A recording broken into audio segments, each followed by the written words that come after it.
Après l'explosion d'un colis piégé à Lyon, aucune revendication pour le moment et un homme toujours en fuite et activement recherché. Plusieurs photos ont été diffusées par la police. Elles sont issues des caméras de surveillance de la ville et un ADN a également pu être isolé sur la scène de la déflagration. Où en est-on ce soir? Anne-Charlotte Inet, François Desraux et Marie Bertonnet. La police vient de les diffuser. Voici les dernières images de l'homme suspecté d'avoir posé la bombe.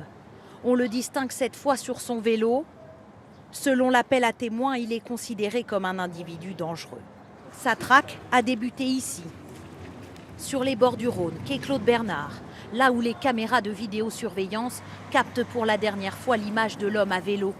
Il a emprunté le même chemin qu'à l'aller à peine une demi-heure plus tôt, mais à partir de là, les enquêteurs perdent sa trace. Où se cache-t-il désormais? Sur les lieux de l'explosion, la police scientifique a pu isoler une trace ADN sur un morceau du sac en papier qui contenait la bombe. Mais il ne correspond à aucun individu connu des services de police. Une trace infime de TATP, un explosif artisanal, a également été retrouvée. Pas forcément une signature, selon les policiers, la recette est disponible sur Internet. Ça indique effectivement pas forcément une bonne connaissance de l'usage de cet explosif, mais une volonté réelle et avérée de nuire et de créer un maximum de dégâts. Depuis hier, une centaine d'enquêteurs passent au crible les images des caméras de la ville.